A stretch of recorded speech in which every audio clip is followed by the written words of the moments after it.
This is Still Enrolled. And welcome on into the latest edition of Still Enrolled, a Big Ten football podcast. As always, Ryan Hickey, Brian Tripp with you here as we have another busy, loaded show for you this week, including a discussion, does spring football still matter? As more and more schools cancel spring games, does the spring practices actually mean something? We'll break that down here in a little bit. Also give you the biggest spring storyline in all of the conference we are looking at here. Spring practices are getting set to commence here in the next few days and weeks. Matt Rhule said something this week that I vehemently disagree with. We'll get into that.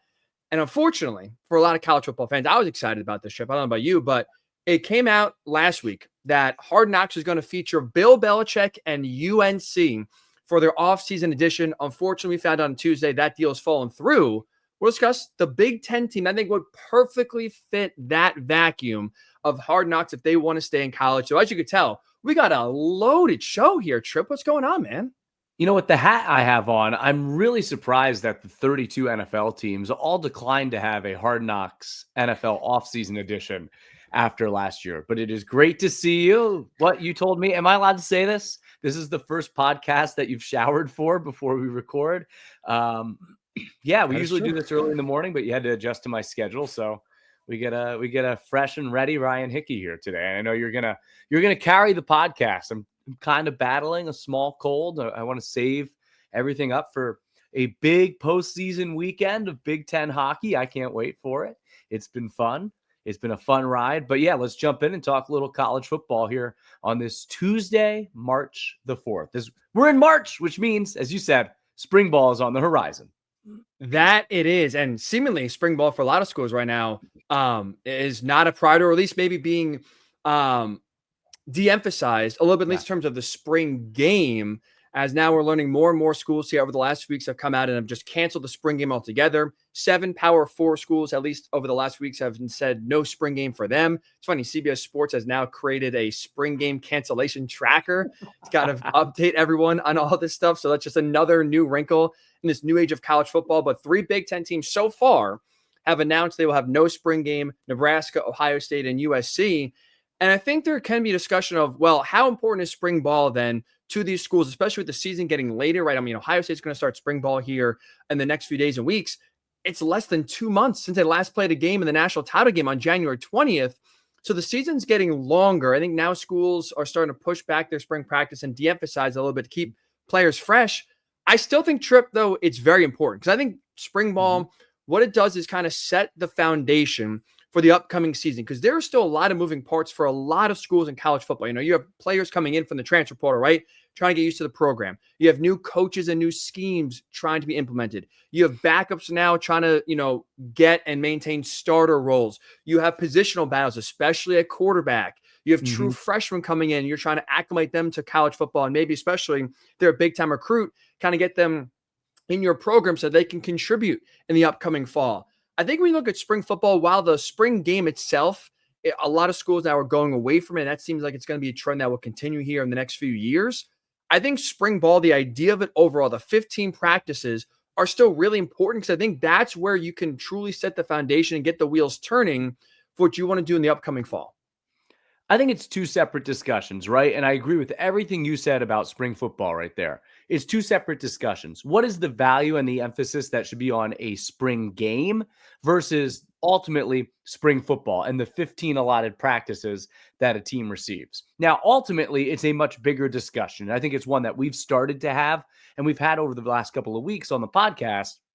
Is with this calendar and the college football calendar changing and shifting, and with this playoff, for those teams that are participating going late into the month of January, ultimately, some of the traditions that we hold in college football, like a spring game, and for a lot of schools at the Big Ten, SEC, Big 12 level, that's 20, 30, 40, 50, 60,000 people having an opportunity to come back to their college campus. Now, as I think the years have gone on, those spring games have become really watered down. Like, I remember going to the Penn State Blue-White game as a student And it really was a 4-quarter scrimmage.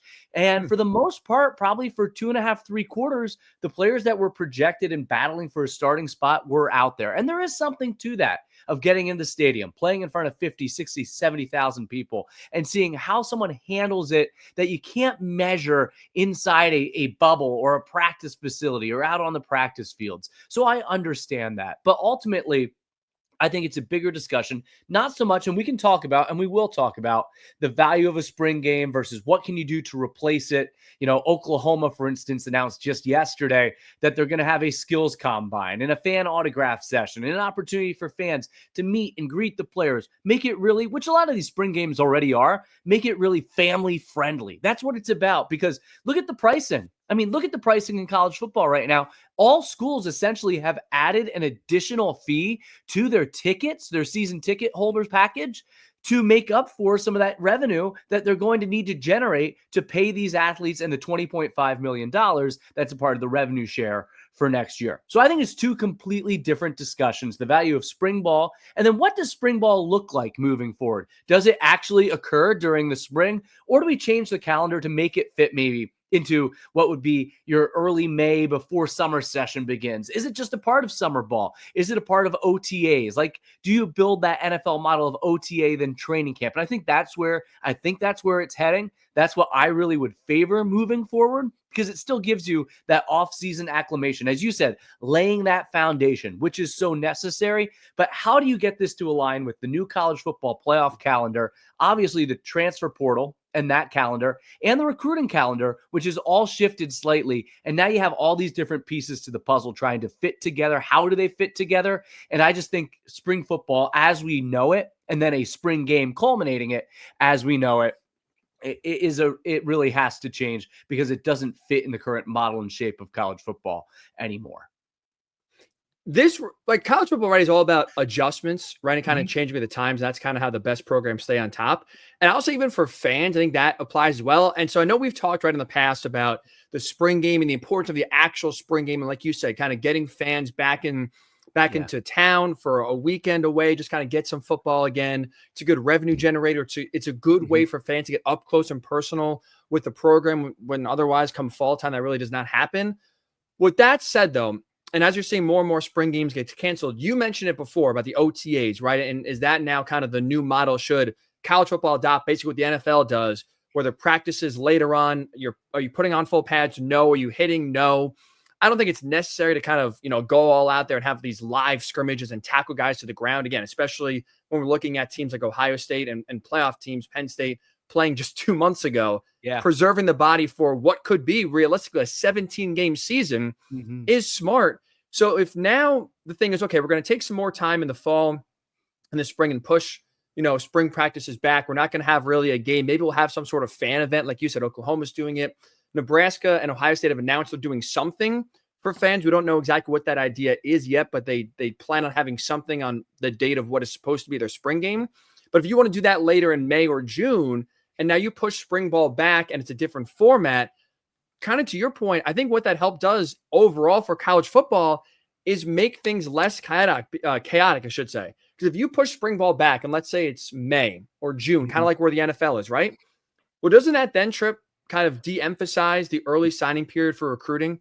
Because now if basically once the spring semester is over, again, May, June, if that's when you're doing a lot of these OTAs and installations and what would be spring practices, and you're not doing it in March or April, but now you're doing it after the semester, doesn't it make, in that theory, then a lot of sense to where you don't need an early signing period? You don't need to have these high school kids sign in early December and then rush to get on campus for the spring semester so they can be there for spring ball. If that helps push the calendar back, and all of a sudden we're not looking at a December where you are preparing for the college football playoff, you are monitoring the transfer portal, and also you're recruiting high school kids, and that takes one thing off your plate if you're a coach. And now we go back to February or March even for a recruiting signing period.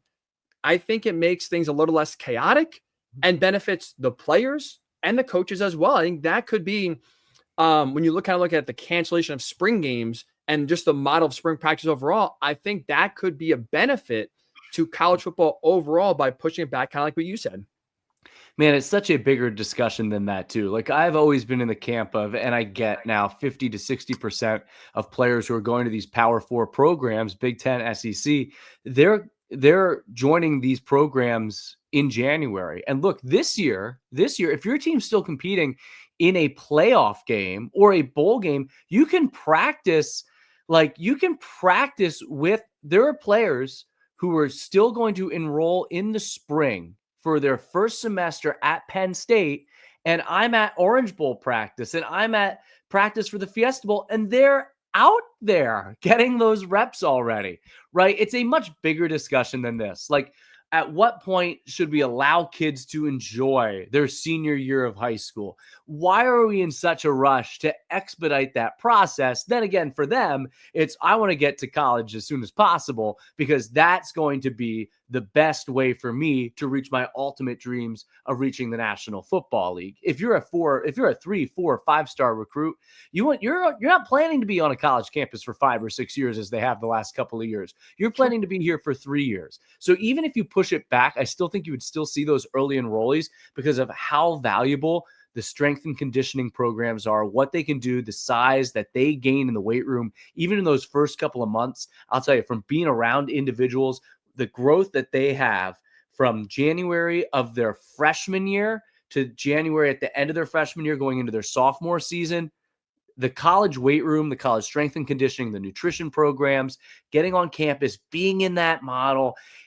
There may be elite training facilities out there and athletes who are going to work their tail off in a high school gym, but getting into the program and being in those programs is instrumental. So again, I think it's a much bigger discussion. What's right for an individual?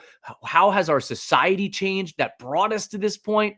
But ultimately, if that avenue is still there to enroll in January, it's going to be really tough to ever change that because even if you don't have practice, even if you don't have an organized practice to put in those game plans and to learn some of the fundamentals and skill work, just getting in the facility and being in those weight rooms and meeting rooms and being around the other guys, that's invaluable to these kids. And it really helps expedite that process. And ultimately, right, no matter what your recruit ranking is, these kids have the dream of going to the NFL. And for a lot of them, it's as soon as possible. And by getting on campus as a freshman, as an early enrollee freshman, you can start taking classes. You can even graduate in 3 years. With summer classes, like it's a much, much bigger discussion. But I completely agree with you as to where I'd love to see it. I just know we're never getting to that point. And another kind of change, if you will, that we're already seeing in motion, right, is again, we talked about the cancellation of spring games. It was interesting. Sharon Moore spoke with On3 this week, and he kind of veered from where a lot of other coaches have talked about. When he was asked why Michigan's still having a spring game, I'll read you the quote here. He said, quote, "I don't think the spring game is going to make a big difference in whether your guys get poached or not." Now, we talked about Matt Rhule announcing he's canceling Nebraska's spring game in large part because they were televised last year, and a lot of coaches and analysts saw Nebraska's players said, "Oh, we wanted you to come to our school before the transfer portal window closed. Come over here. Let's do it." I actually agree with Sharon Moore. Just because, like, maybe I'm being naive here, Trip, but I feel like so much tape is out on these guys already, whether it's the transfer portal, whether it's they played last year, whether it's even just their high school recruiting tape, whatever it may be. So much film and video is already out there. I truly just don't buy you are going to learn a lot about a player that you maybe otherwise didn't know about in a spring game, in which you mentioned and are 100% right about. These spring games are not games anymore. There's situations, there are contests. Like, even if you want to have some sort of simulated game, quote unquote, it's scripted. It's kind of, it's different. Like, it's, they're protecting the players. Like, it's not anywhere near a game like atmosphere.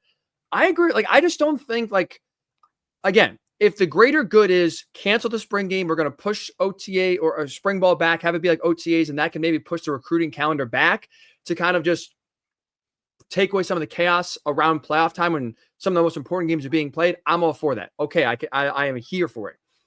But to cancel the spring game just because you think that, oh, this is a great chance for other programs to take a look and try to poach our players, I just truly don't know how much you can actually gain and make an offer for a kid based on 30 minutes of a spring game. I think it's a complete cop out. I think it's a made up reason. I don't buy it for any. I don't buy it at all. If that's truly what happened at Nebraska, I guess more power to those teams that needed to see that film. But there's no way that there's any unknown with advisors and agents pushing these kids into the portal. Like, it's not a televised 2-hour spring game in which you may only play for an hour and a half of that 2 hours. And that player may see 10 to 20 reps maximum. And are they even at full speed? Like, I don't buy it at all. I respect Matt Rhule. I respect all the coaches but I think it's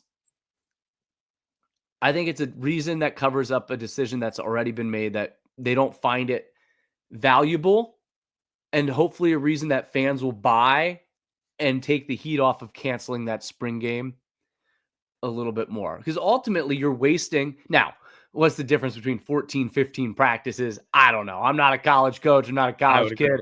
They're on campus 24/7, 365, right? They probably get a week or two off before summer session, and that's about it. Like, that's about it when they're not here working out in some form, whether it's an organized workout or a workout that has just strength and conditioning coach supervision, or something where they can meet in the building. So I don't know how much that one practice ultimately means. I'm not a coach. I can't be there to tell you that. If that's the make or break point between your season and making it to the national championship, you probably have bigger fish to fry. But ultimately, and we should be doing stuff for the fans. We should be doing stuff for the communities that rally and support and just get asked for more and more financial assistance. And I get it. Like, I completely get it. But to me, the spring game is a great way to give back to the fans of the community. And there's no way that one game, that 1 hour, that 2 hours, that's the reason why your players are getting poached. So I think it's phony. I think it's made up. I think it's a PR type of answer to try to accomplish a goal for another reason. But I do not buy that reason at all when it comes to spring football. I think there's a myriad of reasons as to why you would want to cancel your spring game. And maybe it is just for better practice. Maybe it is because you don't want to risk injury in a different type of setting than what you're typically controlled. Maybe you don't want to show anything. It's just a complete waste of your time, right? But the reason of poaching players, when these players have been recruited out of high school by every single person in the country, with their advisors and agents being involved as to, hey, he's looking at the portal. Would you want our kid to go in the portal? Yeah, I think that I don't buy it one bit. I think overall in football, this is college football, this is the NFL. I think there's too much paranoia. Like, I think sometimes it's like you drive yourself neurotic of, oh, if we have a spring game, they're going to see our scheme. Like, we're so screwed. We got new coordinators. It's so watered down. I don't think any team is learning anything from a spring game in general, scheme, player wise. The NFL, you see too, they're so secretive in terms of what they want to release out there. It's like, it's crazy. I think college football coaches do it to themselves sometimes. I guess maybe you have to, in order to be the best, always be thinking about every single thing possible. Sometimes I think it's to their detriment. I think this is one of the cases where you just overthink it. That's where I think in this case, where if you're canceling a spring game because you're afraid of teams seeing your players and poaching them, I think that's just a total overthink here. So spring practice is going to start here, and a preview for our next pod next week. Very excited about this already. Yep. We're going to give you a full spring deep dive here. The biggest storyline for each of the 18 Big Ten teams, biggest spring storyline we'll dive into and give you kind of what we're looking for here for these spring practices. That's next week. For today, though, Trip, I want to ask you this question here to start. Just overall, biggest in the Big Ten conference here, biggest spring storyline you are looking at as spring practices are set to get underway. Yeah, because I know we're going to dive into it team by team and try to pull out one or two examples from each team. I kind of took a big picture look at the Big Ten this year. And, there's a couple things I batted back and forth, where last year I felt like there was a real top 2, 3, 4 teams in the conference, right? I think we felt that all year long, even right from the get-go when we made our preseason prognostications. Ohio State, Oregon, and Penn State are 1, 2, and 3. Not sure which order. How's it going to play out? But they're the best 3 teams in the league. And what else does the league have to offer? So I thought about, okay, is this big storyline? How does this middle tier elevate itself to be competitive in a playoff picture? And I think you can look at in Indiana, right? What does a year 2 look like for Curt Cignetti? Are they back there? Does Iowa get the quarterback play from Mark Gronowski coming in to elevate them into a playoff contender? Does Michigan get back to being a playoff contender? What does Washington get back to being a playoff contender? Does Southern Cal, the team we love to talk about? And thank you, USC fans. Thank you. All the engagement on social media this past week had been terrific. I didn't expect that from the USC fans, but to me, that's not a spring storyline, right? That's more of a big picture Big Ten storyline. So I opted to go with, what does this spring look like at the quarterback position in this conference? 13 of 18 schools will have a new full-time starting quarterback next year. And that does include Damon Williams, who made some starts for Washington down the stretch. Jaden Mayava, assuming he wins the job at USC. That does include him in that group of 13 new. But here are the only returning full-time starters from the 2024-2025 season. Drew Aller at Penn State, Luke Altmaier at Illinois, Dylan Raiola, of course, at Nebraska, Ethan Kaliakmanis, we believe, is back to be the full-time starter at Rutgers, and Aiden Childs at Michigan State. So in this league, you have so many moving parts at quarterback. Who emerges as the starter? Do we learn in the spring who emerges as the starter at a school like Minnesota, which is pretty close to making the jump? Do they become a real contender? What does Mark Gronowski look like at Iowa? Is Bryce Underwood the guy at Michigan? What type of transition does the new quarterback, the transfer from Cal, make at Indiana, right? Like, these are all really big questions. So I think the quarterback landscape in this league, what do we learn? Who emerges? Like, how good does Julian Sayin look in the spring for Ohio State? Who emerges at the quarterback spot for some teams? And then these new starters, if Julian Sayin can jump in and be the guy that some people in Columbus have talked about him being from day number one, like, for all the buzz at the combine about all those great Ohio State players at the combine, they were also talking a lot about what Ohio State has coming back. And to me, that storyline is prevalent across the Big Ten in the spring. And then that perfectly connects to what my overarching storyline is for the Big Ten going into 2025, is what teams can compete with Penn State, Ohio State, and Oregon as the top three teams in the league.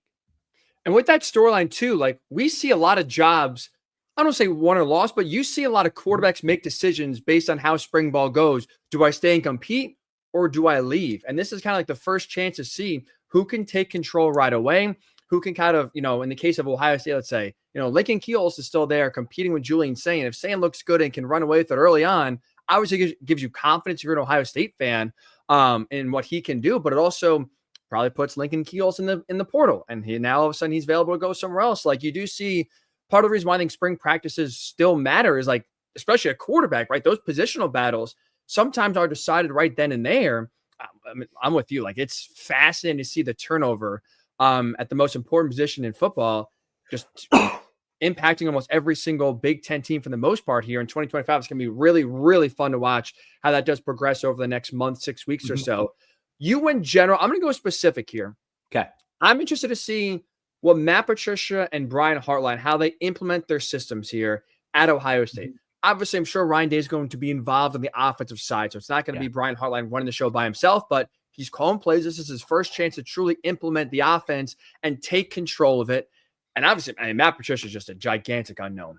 What is that defense going to look like, right? He's always kind of changed it in New England. What is he like as a college coach? Can he connect to 18-year-old kids? A lot of turnover there where you only have 3 starters on the defensive end back, really 8 overall for Ohio State. So they got talent coming back, but not in big volumes, let's say, of experience. So inexperienced roster, 2 brand new coordinators.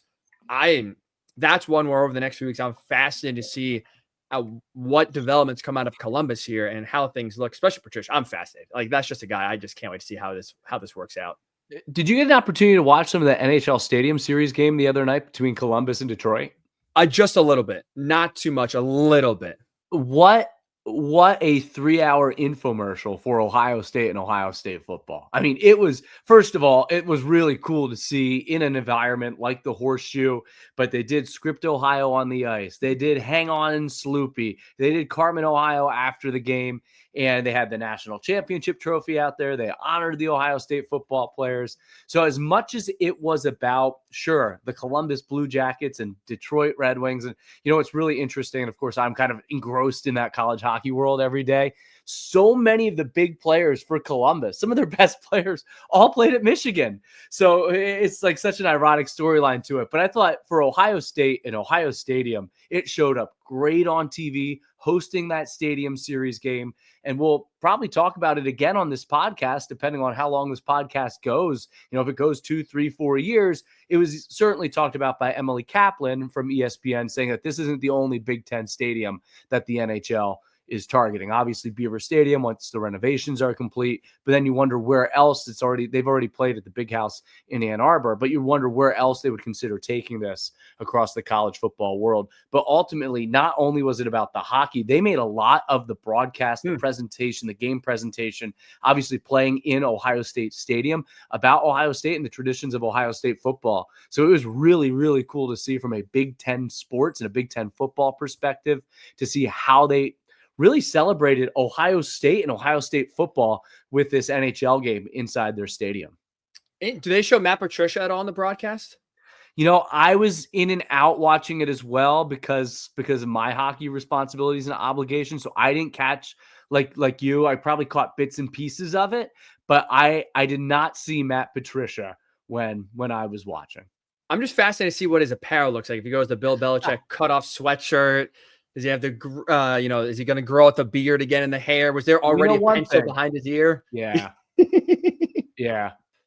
Even just watching a hockey game, you're probably right. That pencil is back there just in case you got to write anything down. If you learn something about hockey that I guess could apply to the football field, why text in your notes app when you can have that pencil right there ready to go? Oh boy.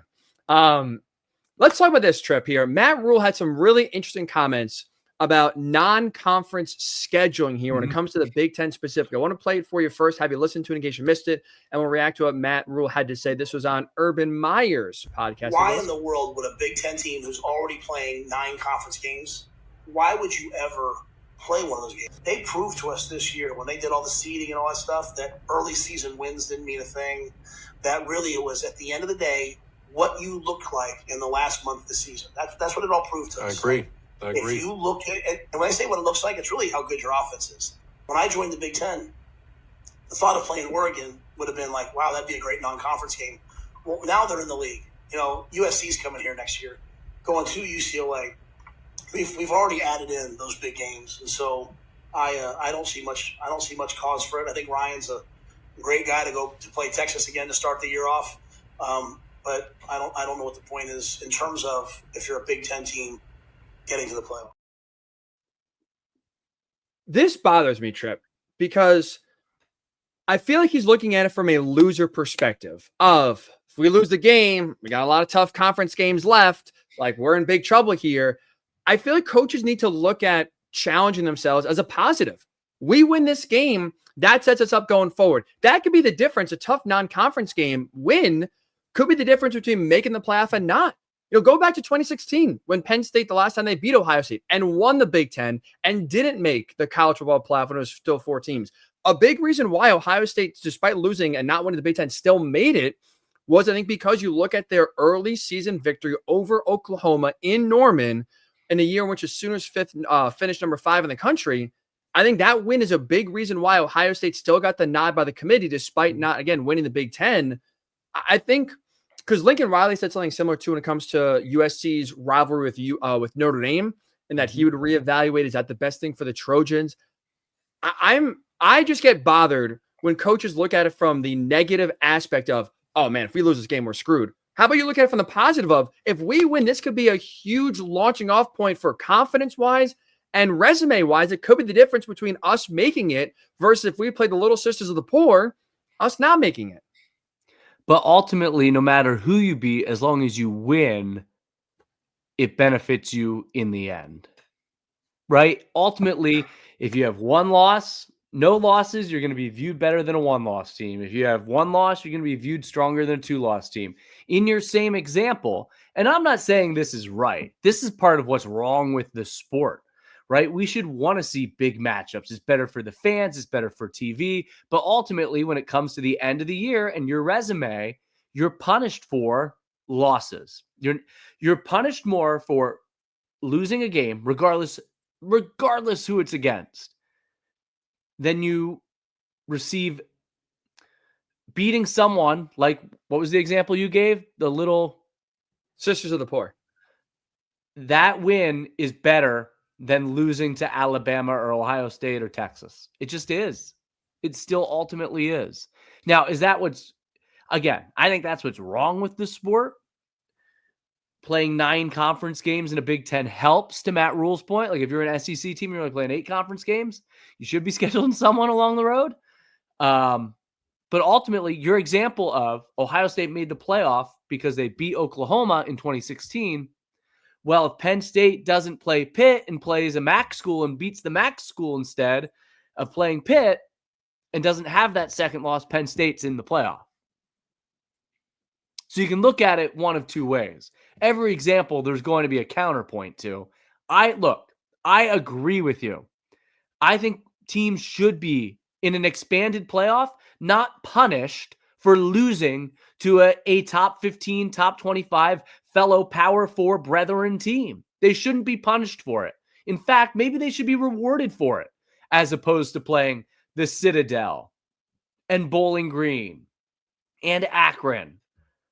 Right? I agree with you. Yeah. But that's not how it is. And until that changes, even in an expanded playoff that grants you more leeway to have a hiccup or two down the road, if you're Matt Rhule and Nebraska, and you already are going to have to play USC, Penn State, Michigan, and Iowa, well, 2 or 3 losses, you're out, especially if you lose that non-conference game, no matter who is that game, who it's against. So I'm with you. But until we change the way of thinking and the way the postseason is formatted and evaluated and how they determine who gets into the playoff, I'm with Matt Rhule. Why would you schedule someone? Why? It's just not worth it. This is on the committee. Like, I feel like I'm not crazy here. Like, when you look at like what matters, shouldn't like winning games matters, but also shouldn't, again, it be weighted?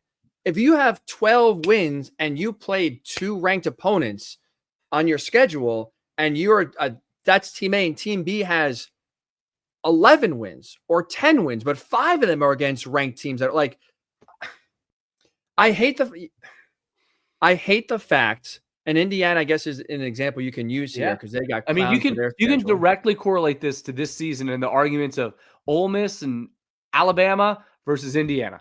I mean, you could directly correlate it to it.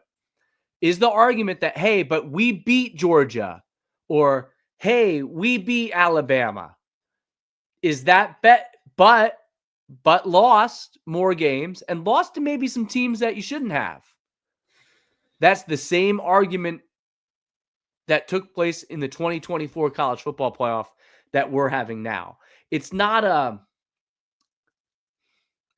coaching thing. It's not an administrative thing. Ultimately, and maybe it aligns with NCAA basketball, like all these championships, how we're evaluating who gets what. It's a way of thinking. Until that committee demonstrates a different way of thinking, there is no benefit to playing more competitive non-conference opponents, particularly in a league, right, like the Big Ten, where you're playing 9 conference games, and 3 or 4 of those games are going to be against top 15 teams. Unless you have a really unbalanced schedule like Indiana had this year and caught Michigan in a down year, right? Like, I would say and argue that more often than not, the Big Ten, the way it's trending, and I think the way we both believe it's trending, there's going to be more than 3 teams that are considered title contenders. I think more often than not, the Big Ten, and this is why they're arguing for 4 automatic qualifying spots in the new format of the playoff, the Big Ten is going to look like the SEC did in 2024, where there is no unbeaten champion, where there is great parity across the league, where every weekend it's chaos.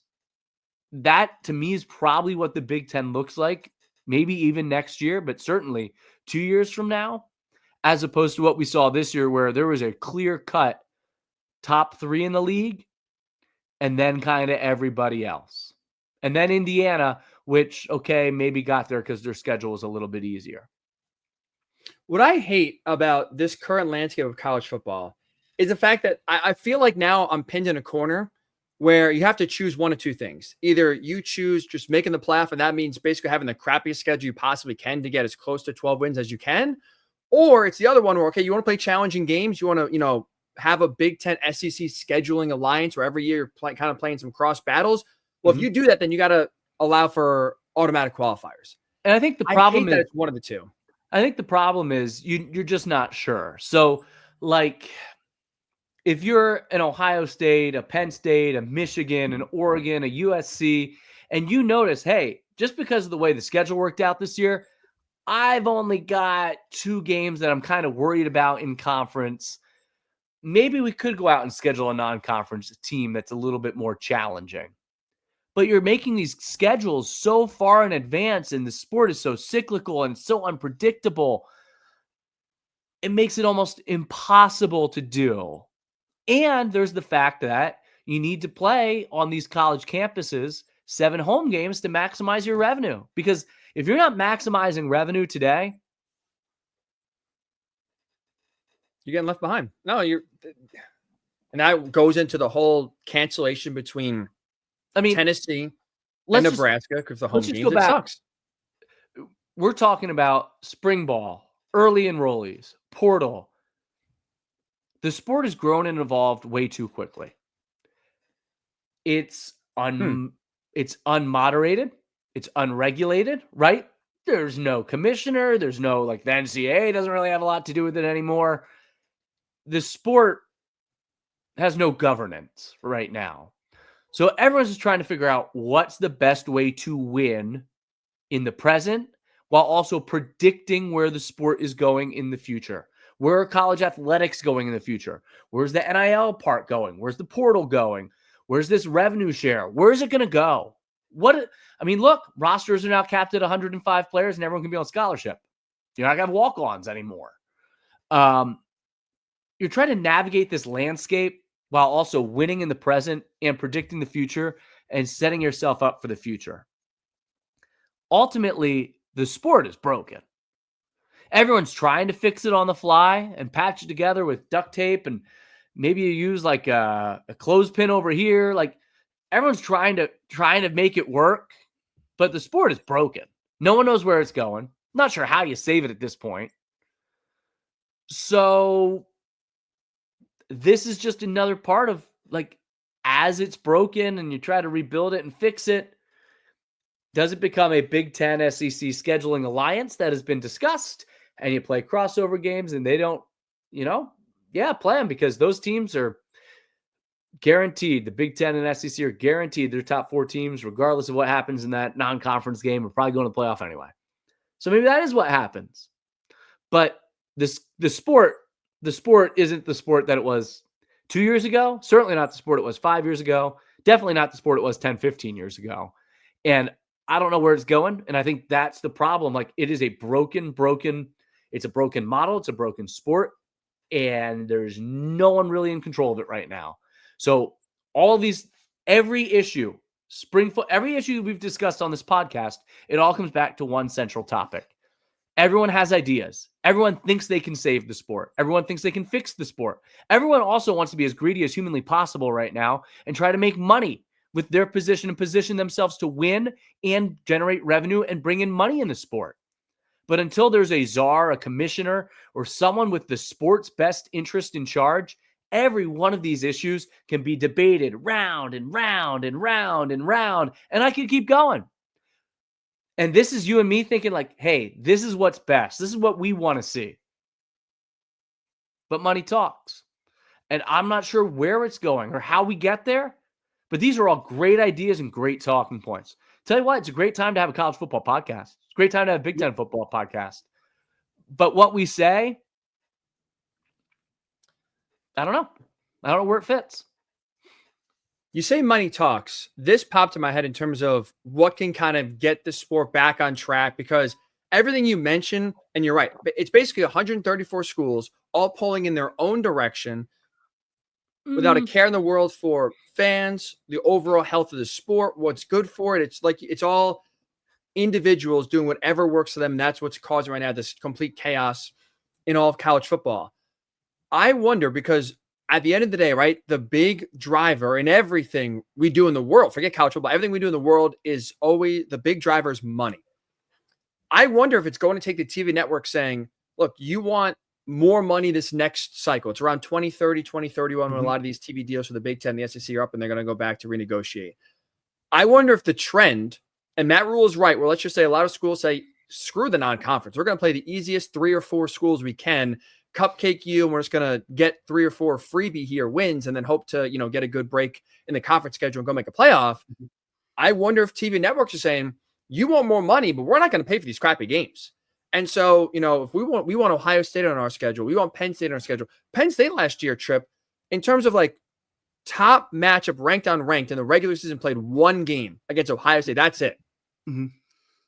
Our TV network's going to pay more money the next go round if they, on a given year, depending on what team it is, Ohio State, Alabama, Michigan, USC, these big brands in the SEC and the Big Ten, if they're playing a crappy non-conference schedule, maybe one year the conference schedule shakes out where, again, they get maybe one of the top 5 teams, 2 of the top 5 teams in the conference on their schedule, are you paying all that money, billions of dollars, to basically have 1 or 2 games you truly are excited to broadcast, have a 12-game schedule? I wonder if if Fox and ESPN basically say, we're not giving you what you want unless you give us better inventory, which is better games. What you can control is scheduling these games against each other or against Big 12 and ACC opponents, get some better non-conference in there, and then we'll talk about giving you even more money than you're getting right now. I wonder if that's the answer eventually. I don't know. For those listening, you just threw your hands up in the air, kind of like, I'm with you. Like, that's how I feel. Every time we have these conversations, I think we can have good ideas and solutions, but it comes down to, I don't know. Like, again, when it's 134 different individuals all doing what's best for them, you and I can agree in some points, but if no one else does, is it really 134 different individuals or 65. 18 Big Ten schools and the SEC schools and then everyone else? Clemson, Florida, there's probably realistically 40. You're right. Like in totality, 35, 40 that move the needle. Maybe even less than that. I mean, that's probably the top half of the Big Ten, top half of the SEC, for being truly honest.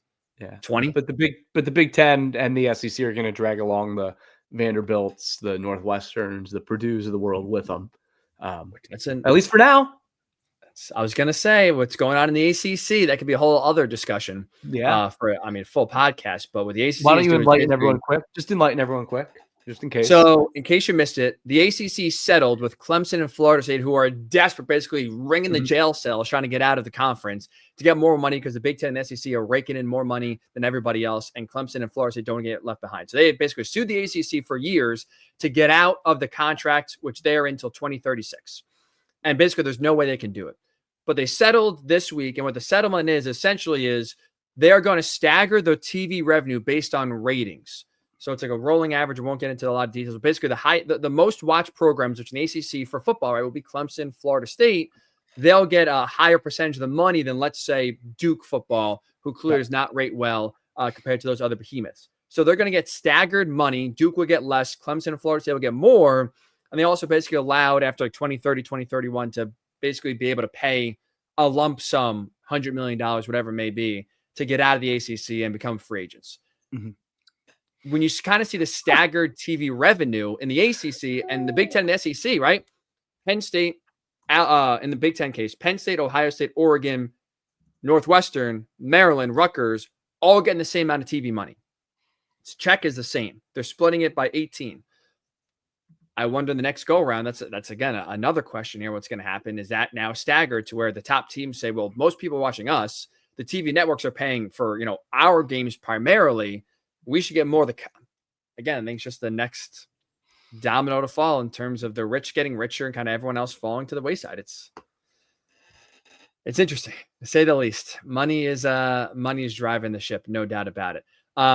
to bring some positivity to the podcast trip and maybe get back to football here. Well, Matt Rhule and a lot of others have said, screw the non-conference games. We don't want to play them. We do got some good ones here, at least in 2025. Kind of quickly, let's just kind of talk about a few of them and the ones that they can impact here. I mean, how about this banger to start the season? Texas at Ohio State. Like that, like it is March 4th when we record this. I am already juiced up and jacked up for that game. I cannot get here. Like that's to me what is so like that's trip what gets me excited about college football. Obviously, rivalries are exciting and conference matchups that are top 10 are great. I love seeing though two schools play historically rich that don't usually play that often, especially in a home stadium. You know, this is not an neutral site. Let's go. You hit the nail on the head. If we're going to play marquee non-conference games, can we at least do home and homes? Give the fans an opportunity. Like that's what was great about the 12-team playoff this year is a Tennessee fan having the opportunity to go to Columbus, Clemson having the chance to go to Texas, SMU seeing those people come up here in the cold. Like that's what's great about that. Indiana, which is in state, playing Notre Dame. Right. That's what's great about it. Look, we're not going to see it. It's not going to change. I think that's kind of like our summary of our whole discussion to this point. But to see a Texas-Ohio State week 1, that's beautiful for the sport. It's beautiful for the sport. And to go back to my point about the non-conference games, like with all the changes, right, for Ohio State, Julian Sain comes in at home week 1 against a top 5 Texas team, plays well, they get the win. Like you talk about confidence going forward, I think that propels you and helps you out so much more than playing in Akron would. If they lose that game, is Ryan Day on the hot seat? Probably. Who'd be quicker to boo their champion team the next game they see them? Eagles fans or Ohio State fans? Eagles. They did it already against the Falcons. What was that, 2018? That is burned in my brain, which, you know what? Honestly, I respect it. You won a Super Bowl. The honeymoon's over. You're playing bad in the first half. We're going to boo you. I like to poke fun at your Philly fandom and the psychos that live in that fan base, but the passion's there. Look, we expect winners. There's a standard. Live up to it, buddy. That's it. It's going to be a fun one there for Ryan Day. No doubt about it. That's one, again, that propels you. How about UCLA hosting Utah for a Pac-12 matchup? That could get the Bruins kind of, again, as they try to figure out their footing here in the Big Ten in year number 2 under Deshaun Foster. That could give you a nice little boost going forward. And then speaking of big brands at home stadiums, how about week 2 trip? Michigan at Oklahoma. Now that could be, I mean, you talk about a coming out party for Bryce Underwood possibly against a program in Oklahoma that right now is on the ropes as Brent Venables is trying to keep his job. That's, by the way, a great trip for Michigan fans to go to Norman. That's a place I'm dying to go to. That's a great historical place to watch a game, which would be very cool if you're able to make that trip. But also a nationally, I mean, it's going to be a big spotlight game, probably big noon. And that could be a chance to really, if you're Bryce Underwood here, assuming you win the job, give yourself some confidence and catapult Michigan here to the top of the Big Ten, top of the at least college football world going forward in a year that people expect to make the playoff. I was talking about the Stadium Series game in Columbus earlier. All the pictures from Ohio State fans on social media. Can't get this at big noon. Can't get this at noon. Can't get this atmosphere at noon. That's the one thing we all can agree on, at least. I think everyone is outside of Fox is in agreement. Big noon sucks. So at least we could find some common ground there. My goodness. But how about this too? Week 2, you got Oklahoma State and Mike Gundy, the mullet, going to Oregon. And Illinois at Duke. Again, if you're Brett Bielema, that's not going to be a marquee game that gets you to the playoff this year. But on the road, ACC opponent. Have to. If they're as good as we think they should be, you go out there and just have to put the foot to the ass. No doubt about it. A few other quick ones here. This game works in what Matt Rhule is saying, Trip. Week 3, Wisconsin to Alabama. It's a rough year schedule-wise for Wisconsin. They're kind of in the middle of a tumultuous run here, if you will, with Luke Fickell and kind of where the program is going. Now, Alabama's own questions, but we saw the beatdown that happened in Madison last year. That's, you know what? To your point, to Matt Rhule's point, to Lincoln Riley's point as well, I will cede and wave the white flag on that specific game for this specific season for Wisconsin, saying, you know what? Maybe Bowling Green doesn't look that bad after all. Maybe Central Michigan could be a little bit better matchup for you. Oh, boy. Because remember last year for Wisconsin, the game against Alabama is when Van Dyke got hurt and the season went sideways. Yeah, Braden Locke was clearly not ready. I don't think even if Tyler Van Dyke was healthy, they're probably winning that game anyway. Yep. But still, like you said, you never know. That's truly where that season kind of took a spiral downwards there. Minnesota playing at Cal. Again, that's a decent matchup there for PJ Fleck to go on the road. Again, get a nice win early on, get you some confidence on the road. Road Warriors here as well. Week 4, you got Purdue at Notre Dame. I guess the goal is to not lose. What was it, 62-7 last time? I think it was 62. I think they scored a touchdown. Didn't you pick Purdue? I picked Purdue to cover. I picked Purdue to cover as like a 20-point spread. I think midway through the second quarter, that was already in peril. Great memory, I will say. That one I kind of put the back of my mind. But I'll never forget watching that game and saying, "Oh boy, this is not going well." As you're reading through this list, week 4 also Boston College at Michigan State, week 8 USC at Notre Dame. It's that USC Notre Dame game, which I know isn't a regional rivalry, but the traditional rivalry games, as we go back to and kind of bring the discussion full circle from where we started about, well, you can't play impactful non-conference games. The Oregon State Civil War rivalry, Washington State, like Washington State beat Washington last year, correct? At the Seahawks Stadium. So that's right. Those rivalries, UCLA maybe playing a Cal, or like those are the rivalries that I don't want to see impacted because of the new era of college football. I think Penn State should be playing Pitt or West Virginia or Syracuse. Like they're going to play Syracuse, play regional teams. Those are the rivalry games. Michigan State, Notre Dame, maybe a Michigan Notre Dame. Those are the games that I don't want to see impacted by. I'd love to see more of them, and also the ones that still exist that are few and far between. I don't want to see them impacted by this changing landscape of college football. So as you're reading through this, that's kind of where my mind goes. I agree. I got great news for you for the Michigan Notre Dame rivalry coming back. It's going to be scheduled here soon. You only got to wait till 2033 and 2034. Don't worry, it's coming right around the corner. You mentioned before, I agree. The fact that we're seeing non-conference games scheduled a decade in advance is absurd. Matt Rhule put in no more than 2 years in advance. You schedule some of these games here. Because Notre Dame and Michigan, we anticipate, right? Should be a good game. We anticipate both being good. One could drop off, and all of a sudden that loses its luster. But 10 years ago when it's scheduled, this looks Notre Dame's the top team. Michigan's on the rise here again. They're coming off a national title 2 years ago. But 2033. Don't blink. It'll be here before you know it. Oh, man. Let's wrap up the pod here with this trip. ACC news, you'll learn that Hard Knocks and North Carolina, really Hard Knocks and Bill Belichick, that was supposed to go down here, an off-season version of Hard Knocks, has been canceled. We learned that on Tuesday, and canceled in large part because of quote-unquote creative control differences, which I'm assuming Bill Belichick wanted nothing out there. I'm sure if he could choose to get paid from Hard Knocks and put literally a 1-minute video, he would do that. So I'm assuming that's the creative differences there. Bill Belichick wanted to show nothing, and Hard Knocks had to give the fans something. So now it's open. I think if you're Illinois, this would be a great opportunity for you. And a team that has some veterans coming back, a year in which you're expected to compete for a playoff spot. And really talking about personalities in college football, Brett Bielema's a great one, man. Coming off the last game we saw against South Carolina, taunting Shane Beamer. He's been trolling on social media.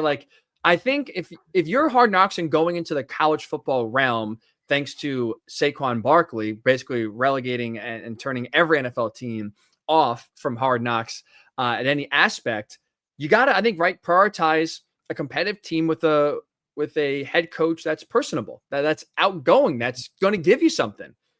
I think if you're Hard Knocks, I think Brett Bielema will be maybe an underrated choice, but I think that'd be a great pick for HBO.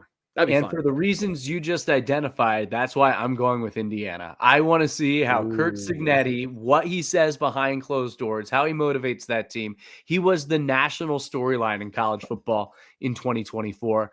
I want to see, number one, how does Indiana, from a football aspect, how do they build on, regroup, right, reset with all the turnover in that roster through the portal again? What is Indiana going into 2025, and how the hell did Kurt Signetti do it and take an Indiana team that had never even come close to that kind of success and pulled it off? I want to learn more about Coach Signetti. That to me would be the perfect HBO Hard Knocks offseason team. Let's ride along with the Indiana Hoosiers. He's brash, right? He's not, he does not apologize for what he says. He says what's on his mind. He says what he means. And two, HBO, a little unedited, maybe a few F-bombs in there. He's able to, doesn't have to clean it up for like ESPN or Fox and could just really be unfiltered. That'd be fun. Sign me up. Let's go. Hard Knocks, watch. Let's get a Big Ten team involved here. A lot of interesting storylines, a lot of good coach personalities here that I think would be intriguing. And you need some content here. This is I think the place to go for it as well. Interesting. Should be a lot of fun. And we'll see if Hard Knocks is listening and maybe we'll take us up on that offer. That'll do it, Trip. Fun podcast here. Again, I'm already excited for next week's podcast. Yep. 18 spring storylines, one, maybe two, depending on what the team is like and the questions we have. Looking at every Big Ten team as spring football is set to begin here. So it's nice we got a little ball back and talk not about the downfall of college football and what the hell's wrong with the sport, but at least talk football again. That's fun. That's exciting. Come on. Spring's in the air a little bit. Weather's starting to warm up, baby. Yeah. Let's go. We're still coming out of the doldrums. The sun's out. Let's go. Get a little warmer. That'd be nice. And otherwise here, we are cruising. Pretty soon, you'll be at Rockaway Beach. Wait, where do you go? Cedar Beach. I'm surprised you know Long Island beaches. I'll give you credit. I could not. Well, what Jersey Shore town you going to be at? Seaside Heights? I could see you being there. No, you're not throwing the fist pumps, wearing like neon shirts that are cut off, listen to EDM music at like 2 a.m. I could see you doing that. I mean, if two friends are there, maybe I'll be there. Okay. All right. There you We've go. had some people who listened to this podcast who didn't know who two friends were now start to listen to two friends just to find out like what the hell I'm listening to. Wow. Hopefully you charge them an agent fee. Look at you. Changing people's lives. More people listen to this pod. We have influence over more people who listen to this pod than you would believe. So if you are a musician out there and trying to get the word out, no, I think we should, like, if you're Beyonce, the next tour, make sure Brian Tripp's in the crowd. Maybe you can. I'm sure the people don't know who Beyonce is. There are a few people, but they listen to this pod. Now, why'd you have to go Beyonce? Well, because please tell us out there. Because controversial that she won out. I'm not arguing for Taylor Swift to have one album of the year with the Tortured Poets department, but the fact that Beyonce's country foray won out, and not that the Grammys matter, it's all politics. And he said, she said, like, yeah. But why did you have to go with that? Why'd you have to go with that? Well, because you've already been to Taylor Swift shows. And she's got enough publicity. She doesn't need, the PR train that is the Still and Old podcast to boost her up. And I'm trying to get your free tickets to other things here to try to build up other people. Maybe Beyonce is not the best. I don't think she needs any PR either. If you could pick one concert to go to, who would it be right now? Who would it be? You're gonna laugh. The Killers. They're not new, but that is the band that I by far like the most. I'm a song guy. I'm not a band guy. I'm a song guy. Like, I like big Mr. Brightside guy. Oh my God. Buried me to that song. No doubt about it. That would be the one. Just because I know probably like and truly like 5 or 6 of their songs. That's a concert I want to be at. Not a concert to where I know 1 or 2 songs and I'm waiting the entire 3 hours so that 1 or 2 songs to be played, and then it finally happens and it's all over. The Killers. That's the one. You know what I saw recently advertised, and I'd love to go to it. I'm not saying this is the one like artist I'd love to see the most because I've already seen him once, and I get there's some drama that goes along with it. Ooh. But the shows that Zach Bryan has announced at both Michigan Stadium and at Notre Dame Stadium look pretty fantastic. Like, I think Shane Gillis is with them at Notre Dame. Wow. Like, talk about a pretty cool. Yeah. That'd be pretty cool. A little In comedy that show type of venue, that type of setting, I think that'd be really cool. Now, people are going to be like, oh, Still Enrolled's canceled if anyone's listening in an hour into it, but that's what I would like to see. So I'm so out of touch in terms of hip hop and what's going on. I know he had a bad breakup. I don't know exactly what's so bad that made him untouchable, quote unquote. Why don't you Google that after the podcast? Oh boy, I won't do it on a work computer. I guess that could be. All right, I'll educate myself and get cultured for once here. That's why I have you. You're Mr. You got the pulse of the people. I thought you were gonna say Chapel Roan when you said don't. Oh, she's not. You know what? That's on me. That is on me. That's a great call by you. I love 3 or 4 songs by her, which is close. You know what? I changed my answer. Chapel Roan. She should have won Song of the Year, Album of the Year. Yeah, she got right. I agree with that. All right, thank you. Yeah, so Chapel Roan, if you're out there, you want us to get the word out and you more, get still enrolled at the concert. We'll talk about it, and we'll obviously spread our influence the way we do. That's what we do here on this podcast. All right. Enjoy the rest of your week. For those that are sick, I know it's a tough time right now. Feel better. We're almost there out of the woodwork of winter time. And spring's around the corner. Get some fresh air in that body. So stay strong. Have a great weekend. We'll talk to you next week right here on the Still Enrolled podcast.